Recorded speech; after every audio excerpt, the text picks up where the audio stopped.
Sumaila arwahi abaina wa ummahatina wa jadina wa jadisina wa amina wa amatina wa khalina wa khalatina wa kulli jibati alaina wa alaikum ajma'in husan ila arwahi amwati ahli masjid mujahidin bukit tahun wa sayyidil muslimin muslimat wa mu'minat mu'minat makan bariha wa bariha anallah yarhamuhum wa yaburu dunubahum wa jalal janatamu wa Allah yarhamul muslimin ya rahisu asarahum ya gujiram darahum ya yu'tikulam min musulah alam ya ratillah bi khairin wa lubin wa afiyah wil hadrati sayyidi rasulillah sallallahu alaihi wasallam al-fatihah a'udzu billahi minasyaitonir rajim bismillahirrahmanirrahim alhamdulillahi rabbil alamin arrahmanir rahim maliki yaumiddin إياك نعبد وإياك نستعين اهدنا الصراط المستقيم صراط الذين أنعمت عليهم غير المغضوب عليهم ولا الضالين. Assalamualaikum warahmatullahi wabarakatuh. Waalaikumsalam warahmatullahi wabarakatuh. Bismillahirrahmanirrahim. Alhamdulillahilladzi ahsana tadbiral kainat wa khalaqal ardina was samawati wa anjala minal ma'i minal mu'assirat wa ansa'al habba wan nabat wa qaddaral arsaqa wal aqwat wa sabala amali sholihat. Wassalatu wassalamu ala sayyidina Muhammadin dil mu'jizatil zahirat alladhi hasala min nurihi wujudul kainat amma ba'd. Fa inna hasanal hadits kitabullah wa khairal hadits hadi Rasulillah sallallahu alaihi wasallam wa syarrul umuri muhdatsatuha wa kullu muhdatsatin bid'ah wa kullu bid'atin dhalalah wa kullu dhalalatin finnar. Rabbi shrah li sadri wa yassir li amri wa hlul 'uqdatam min lisani yafqahu qawli. Subhanaka la ilma lana illa ma 'allamtana innaka antal 'alimul hakim. Rabbi zidni ilman wa warzuqni fahma.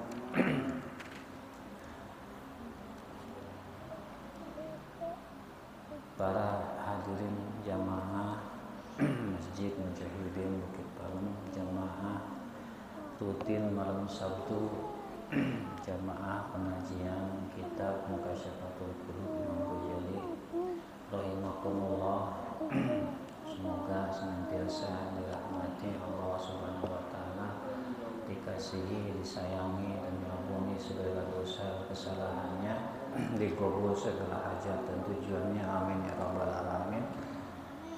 Khusus memuliakan dan kita hormati guru kita ya Nabi Abdullah Al-Idrus Mata'anallah wa kulli hayatihi wa hafidhallah wa rahmah. Semoga Allah senantiasa menjaga melindungi beliau, dan juga guru kita selaku amir di Masjid Mujahidin ini Pak Haji Abdul Aziz, beserta guru-guru yang lain, para alim, para ustaz.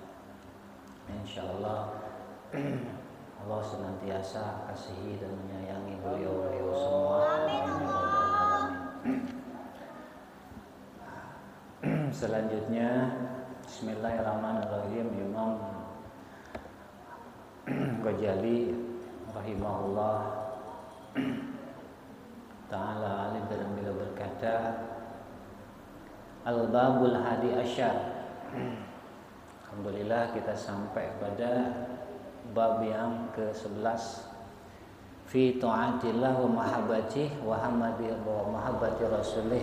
Pada bab yang ke-11 ini beliau akan menjelaskan tentang taat kepada Allah dan mahabbah kepada Allah dan mahabbah kepada Rasulullah sallallahu alaihi wasallam.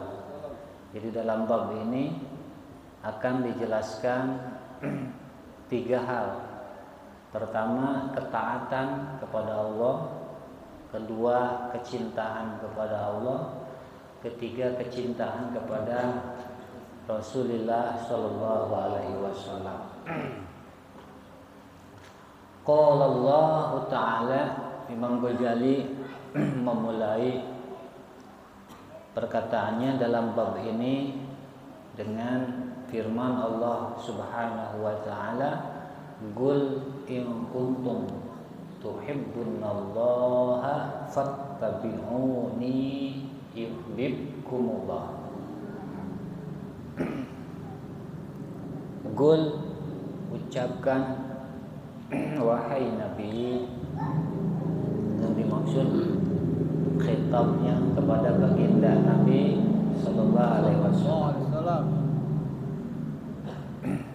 Ucapkan olehmu wahai Nabi pada umatmu, in kuntum, jika kalian semua, khitabnya kepada kita, yang jadi tujuan pembicaraannya adalah kita umat Islam.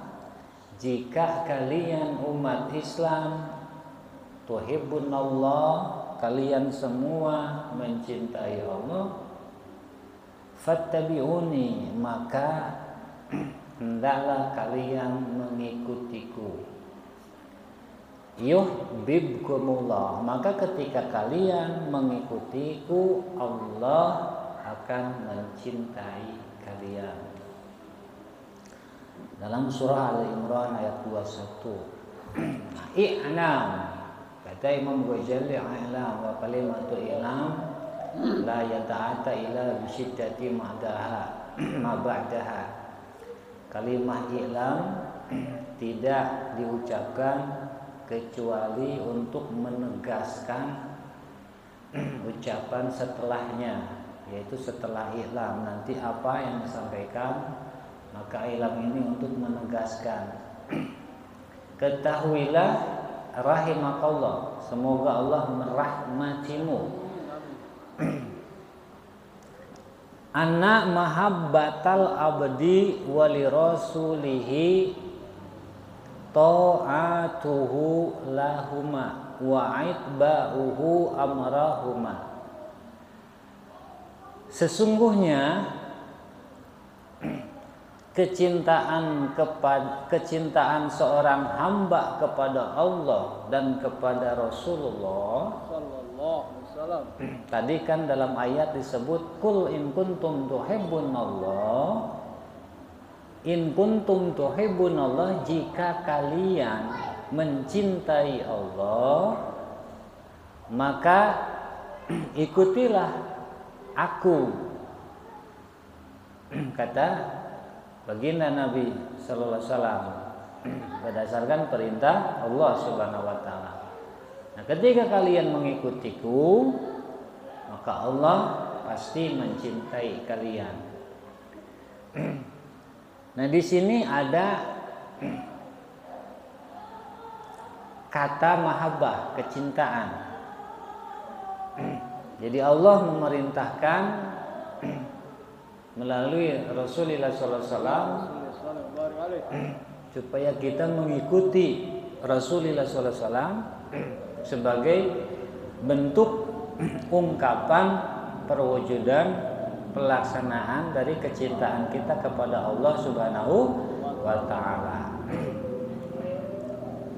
Nah, mahabbahnya seorang hamba kepada Allah dan kepada Rasul sallallahu alaihi wasallam adalah ketaatannya si hamba tersebut kepada Allah dan Rasul. Kita ambil kesimpulan untuk kita. Berarti pembuktian kecintaan kita kepada Allah dan kepada Rasulullah adalah kepatuhan kita kepada keduanya, kepada Allah dan kepada Rasul. Kita patuh terhadap apa yang Allah perintahkan. Kita patuh terhadap apa yang Rasulullah perintahkan. Maka itulah kecintaan kita kepada Allah dan Rasulullah. Wa mahabbatullah lil ibad. Lalu sebaliknya, tadi kecintaan kita selaku hamba kepada Allah dan Rasulullah adalah dengan mentaati keduanya, mentaati Allah dan Rasulullah. Sekarang sebaliknya, kecintaan Allah kepada hambanya berarti kepada kita. Kecintaan Allah kepada kita selaku hambanya, en'amuh alaihim bil ghufran, adalah memberinya karunia-Nya Allah kepada kita dengan pengampunan dari dosa-dosa dan kesalahan kita. Dosa kita dimaafkan Allah, diampuni Allah. Itulah sebagai bentuk kasih sayang atau kecintaannya Allah kepada kita. Kesalahan-kesalahan kita dimaafkan oleh Allah, diampuni oleh Allah. Berarti Allah sayang, cinta kepada kita. Qila, dikatakan menurut satu qil,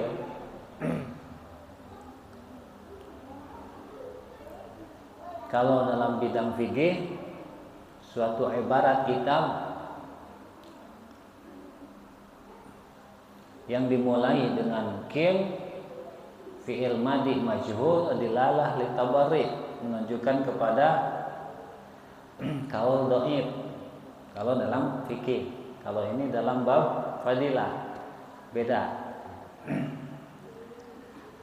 Dikatakan al-abdu ida alima anal kamalal hakiki laisa ilallah.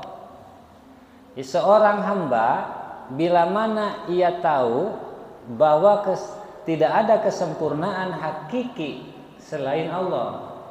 Tidak ada kesempurnaan yang hakiki selain Allah. Nah, kita sudah tahu itu. Misal kita tahu bahwa kesempurnaan hakiki itu hanya milik Allah semata, tidak ada selainnya. Wa anna kullama yarah kamalan min nafsi aw min ghairi, dan segala kesempurnaan dirinya yang dia lihat dari dirinya atau orang lain, fahuwa minallah, itu dari Allah. Ulangi. Bila mana seorang hamba sudah tahu, paham, mengerti bahwa kesempurnaan hakiki itu hanya milik Allah, tidak terdapat pada selain Allah, dan bahwa segala kesempurnaan yang dia lihat dari dirinya dan orang lain atau dari selainnya, kesempurnaan yang ada pada kita, kesempurnaan pada yang di selain kita, itu adalah dari Allah. Kelebihan-kelebihan kita dari Allah. Kita sudah paham ini, kita sudah mengerti ini, bahwa segala kesempurnaan yang ada pada diri kita dan selain kita adalah dari Allah. Wabilah, dan atas kehendak Allah, lam yakun hubbuhu ilallah, maka tidak akan ada kecintaan dalam dirinya selain kecintaan kepada Allah. Lam yakun jawab dari ida alima. Berarti jika kita sudah paham, ngerti bahwa kesempurnaan hakiki itu hanya milik Allah, bahwa segala kesempurnaan yang ada pada diri kita dan selain kita itu adalah dari Allah dan atas kehendak Allah, maka kecintaan kita adalah kecintaan karena Allah. Wabilah, juga kecintaannya atas nama Allah, di jalan Allah.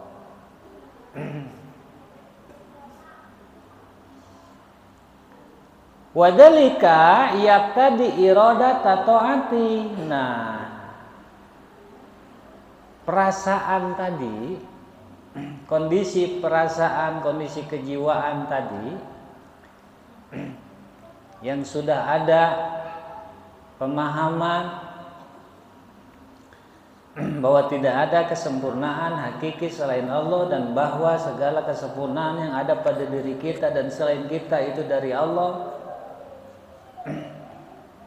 itu yang kemudian nanti menggugah kehendak, menggugah keinginan-keinginan untuk taat kepada Allah. Jika kita sudah menyayangi seseorang, jiwa kita akan tergugah untuk mengikuti, menuruti apapun kehendak orang tersebut yang kita cintai. Ya, gitu. Demikian pula manakala kita sudah mengerti, sudah paham, sudah tahu bahwa kesempurnaan hakiki itu hanya milik Allah, dan bahwa segala kesempurnaan yang ada pada diri kita, kelebihan-kelebihan kita dan selain kita itu dari Allah, semata-mata karunia dari Allah dan atas kehendak Allah. Nah, itulah nanti yang apa ya? Kalau bahasa Sunda ngajurung, menggugah keinginan untuk mengikuti, untuk mematuhi Allah Subhanahu wa taala, sehingga kita ini beribadah giat, menjalankan syariat-syariat yang Allah syariatkan giat. Nggak ada lagi tujuan-tujuan lain, nggak ada lagi kepentingan-kepentingan lain, karena didorong oleh rasa kecintaan kepada Allah. Tidak ada lagi paksaan, keterpaksaan, tidak. Warabbah bima yuqarribu ilaih, dan juga menggugah, menyenangi apa yang membuat dia semakin dekat dengan Allah. Ngaji ini membuat kita dekat dengan Allah, senang. Patuh kepada orang tua itu mendekatkan kepada Allah, maka kita senang mematuhi orang tua. Cinta ulama itu adalah suatu amal yang mendekatkan kita kepada Allah, maka kita cinta ulama. Mencintai fakir miskin adalah amal yang mendekatkan kita kepada Allah, kita cinta orang miskin. Membantu orang lemah adalah amal yang mendekatkan kita kepada Allah, cinta kita kepada orang-orang lemah. Begitu. Warabbah, senang dia. Cuman tadi manakala kita sudah paham bahwa kesempurnaan hakiki itu hanya milik Allah, dan bahwa segala kesempurnaan yang ada di diri kita dan selain kita itu dari Allah dan atas kehendak Allah, sehingga kita tidak merasa memiliki kelebihan kita, kehebatan kita, kesempurnaan kita. Disitulah hadir suatu perasaan ketidakberdayaan dan rasa syukur kepada Allah Subhanahu wa taala, yang kemudian menggugah perasaannya untuk senantiasa mematuhi Allah Subhanahu wa taala. Apapun yang diperintahkan Allah, apapun yang membuat dekat dengan Allah, disenangi. Karena rasa senang. Walidalik, karena alasan demikian, karena alasan bahwa kecintaan, pemahaman tentang Allah, kesempurnaan Allah tadi itu menggugah keinginan-keinginan untuk mentaati Allah dan menyenangi apapun yang mendekatkan diri kepada Allah, pusyirat al-mahabbah bi iradatit ta'at. Maka mahabbah ditafsir dengan iradatit ta'at, kehendak menjalankan ketaatan, keinginan untuk patuh. Mahabbah itu iradat ta'at, keinginan atau kehendak untuk patuh, mengikuti apapun yang diperintahkan, yaitu patuh, bahasa kita patuh ya. Wa ju'ilat mustajimah lil itba'i Rasulillah sallallahu alaihi wasallam fi ibadati, dan dijadikan sebagai upaya mengikuti Rasul sallallahu alaihi wasallam dalam beribadah kepada Allah. Jadi menjadikan Rasul sebagai contoh dalam beribadah kepada Allah. Bagaimana Rasul sholat? Kita menjadikan contoh Rasul. Sholat kita ini dengan mencontoh Rasul. Bagaimana Rasul bermajlis. Nah, kita mencontoh Rasul karena bermajlis itu pun adalah suatu ibadah. Kenapa ya? Karena Allah yang perintahkan. Dan bermajlis ini termasuk amal taqarrub kepada Allah Subhanahu wa taala. Nah, seperti inilah Rasulullah bermajlis. Bahkan dalam kitab Syarah Bidayatul Hidayah dijelaskan majlisnya Rasulullah SAW itu dengkulnya saling ketemu rapat. Kenapa? Karena disitulah rahmat itu supaya bersambung kepada semua yang ada. Dan Rasulullah SAW belum memulai majelisnya sebelum jamaahnya tertib. Nah, seharusnya kita mencontoh seperti itu karena memang hak Rasulullah SAW dijadikan contoh. Jadi bukan asal-asalan menurut pantasnya kita. Bukan menurut baiknya bukan menurut pikiran kita gitu. Tapi dikembalikan dengan contoh Rasulullah SAW. Ini mahabbah gitu. Mahabbah. Walhasi ala ta'ati, dan motivasi, melahirkan motivasi untuk taat kepada Allah Subhanahu wa taala dengan mencontoh baginda Nabi sallallahu alaihi wasallam.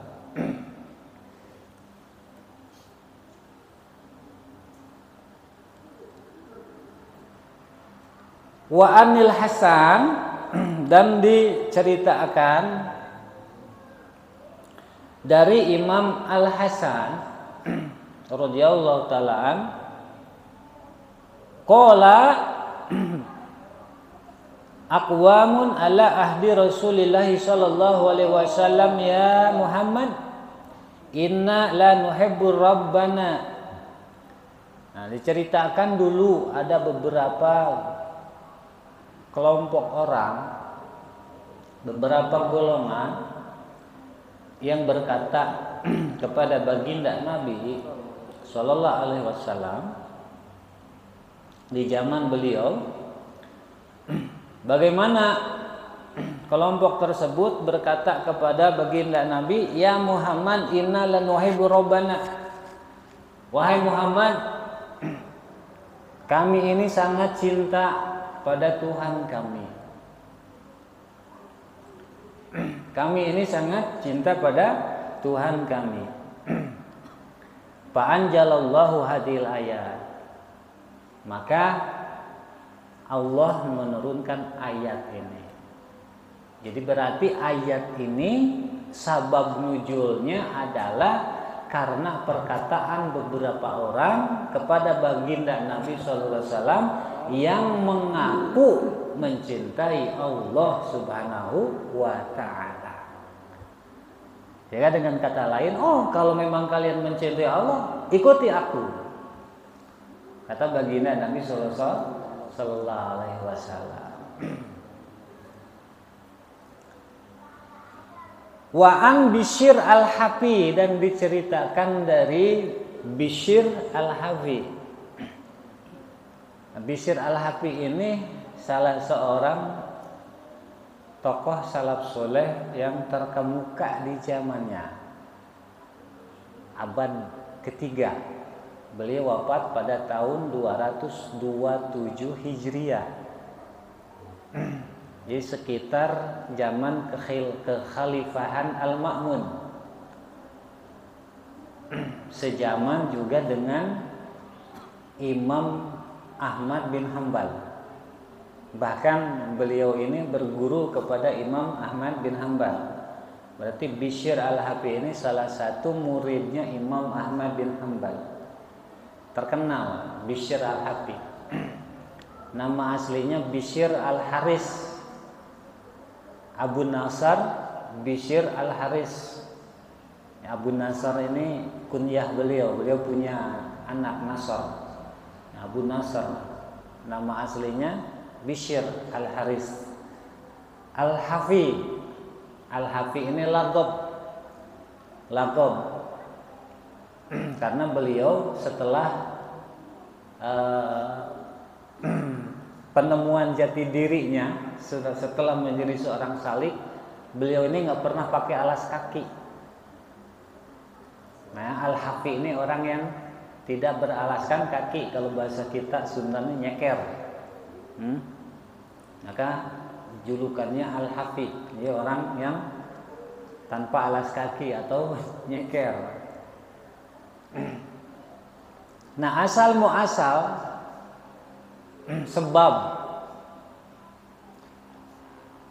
perjalanan spiritual atau sebab suluknya Bishr ini asalnya preman. Kalau bahasa kita preman. Jadi kita nih kalau ketika melihat orang-orang yang preman jangan buruk sangka. Siapa tahu seperti Bishr Al-Hafi. Kita nggak tahu hidayah Allah pada siapa diturunkan. Ya. Buktinya ini Bishr Al-Hafi. Dia ini dulunya tukang mabok-mabokan, tukang pesta pora. Nah, suatu hari Bishr ini lagi jalan. Di jalan beliau menemukan secari kertas yang di dalam kertas itu bertuliskan Bismillahirrahmanirrahim. Menurut sumber lain asma Allah tidak disebutkan secara spesifik apa. Menurut sumber lain. Nah, ketika melihat kertas tersebut, terlihat oleh beliau, ini sedikit supaya paham tentang Bishr Al-Hafi sebelum kita ini makalah beliau ya. Supaya jelas disebutkan makalahnya orangnya nggak kenal, nggak tahu. Nanti kurang greget. Nah, ketika terlihat di dalam kertas itu tertuliskan asma Allah, kemudian beliau ambil kertas itu dan ditebus kepada pemilik tempat di mana kertas itu ada. Jadi ditebus, diminta halalnya pada pemilik tempat. Kemudian diambil, dibawa ke rumahnya, dibersihkan, lalu kemudian dikasih minyak mawar, dikasih wewangian. Setelah itu disimpan di tempat yang tinggi. Ini dalam keadaan belum tobat, dalam keadaan masih sebagai seorang Bishr yang katakanlah yang apa ya, yang masih berandalan lah ya. Masih berandalan. Kemudian ada seorang soleh, orang alim, orang khas di zamannya saat itu bermimpi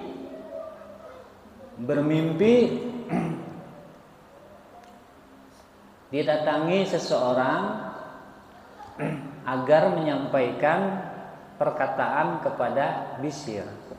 Sampaikan atau katakan kepada Bishr, wahai Bishr, sebagaimana engkau mensucikan dan meninggikan asmaku, maka aku sucikan dan aku tinggikan namamu.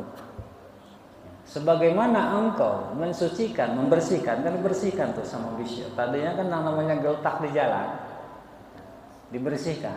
Sebagaimana engkau membersihkan dan mensucikan namaku, maka aku angkat dan aku bersihkan namamu. Orang ini pun kaget, terjaga, bangun.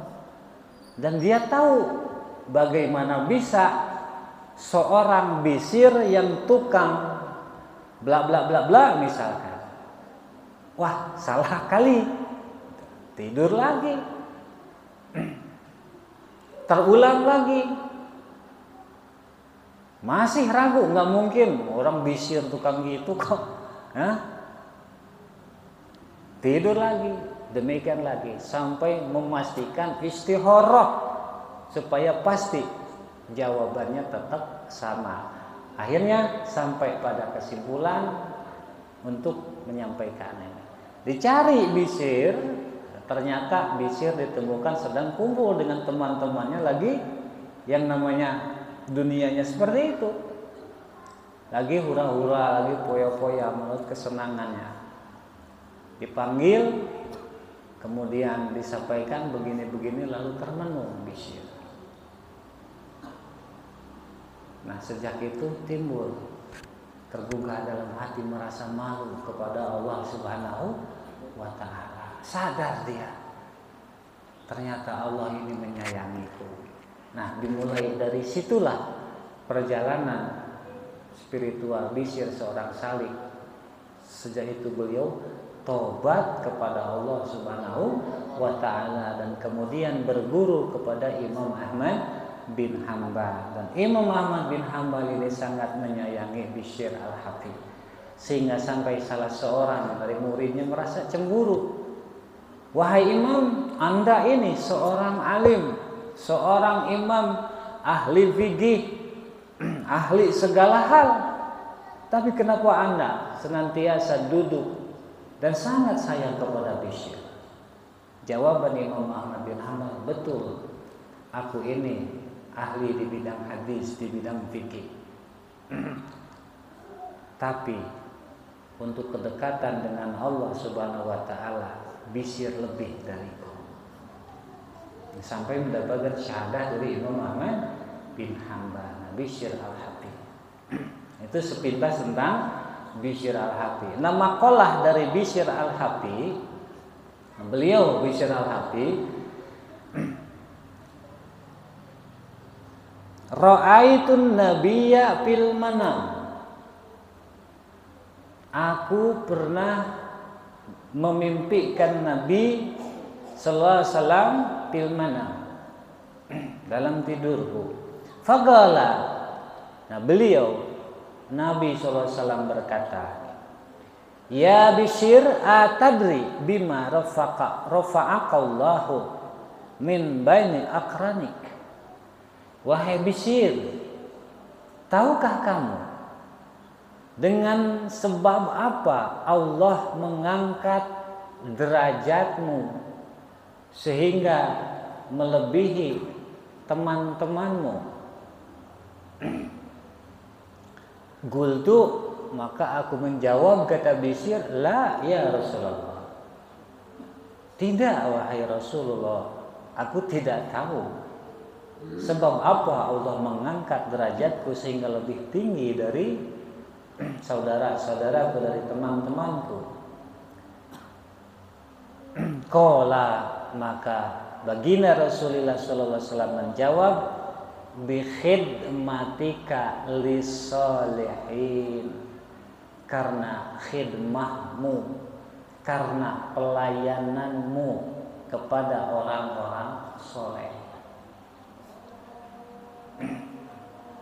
kepada orang-orang soleh.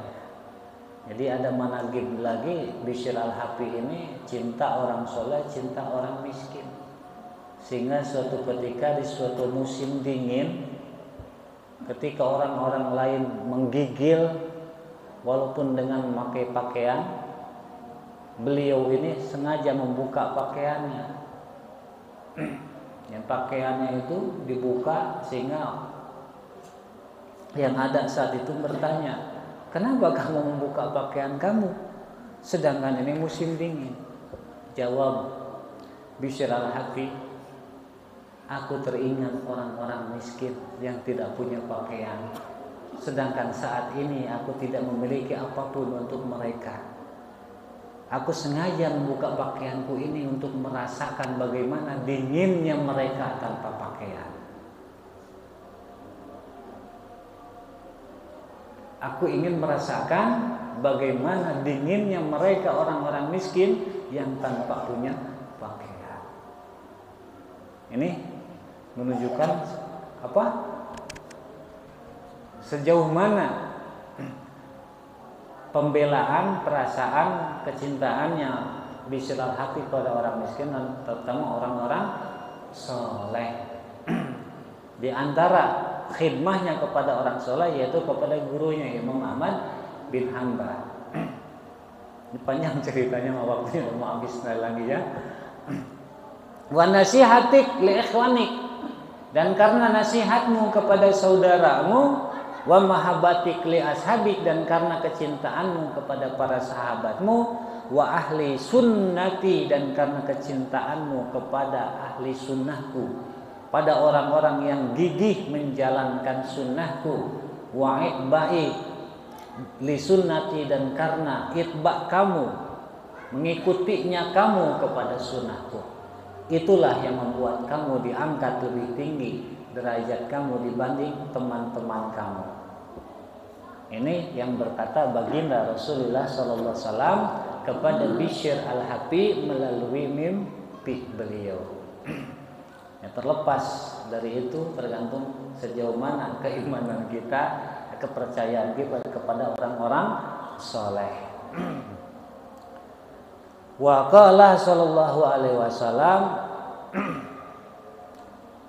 dan berkata Nabi sallallahu alaihi wasallam melanjutkan perkataannya tadi, man ahya sunnati faqad ahabbani wa man ahabbani kana ma'i yaumal qiyamah fil jannah.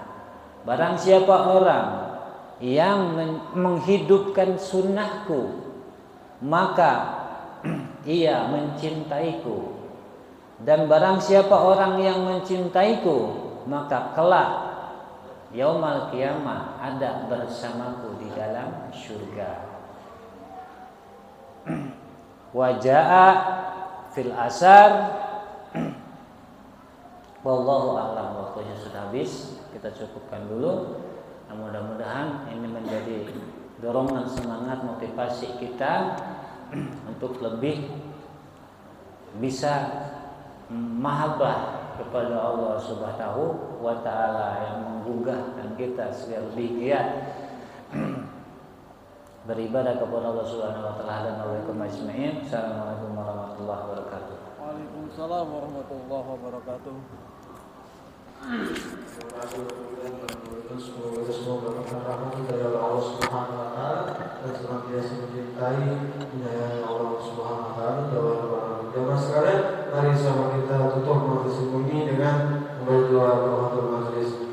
Ya Rabbana tarhamna bi annana tarhamna wa annana asrafna ala laqad asrafna fatub alaina tawbah tasilu kulla hawba wastur lana al-awrati wa amin rawati wa ufir li walidina rabbi wa mauludina wal ahli wal ihwani wa sairil hilali wa kulli dhi mahabba akhirati asuba wal muslimina ajma amin rabbi asba fatawajud manna la bi'tisabi minna bil mustafa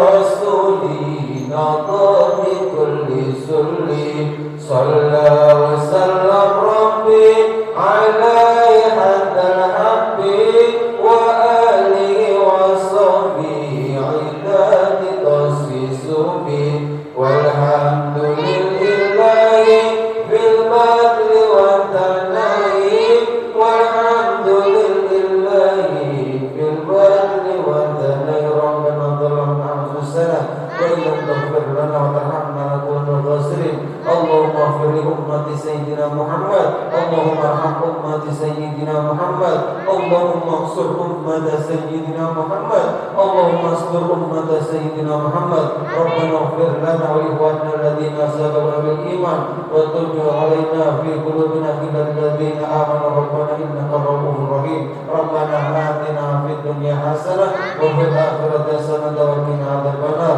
Sallallahu ala sayyidina Muhammadin nabiyil ummi wa ala alihi wasallam. Subhana rabbika rabbil izzati amma yasifun wa salamun alal mursalin walhamdulillahi rabbil alamin. Wassalamu alaikum warahmatullahi wabarakatuh.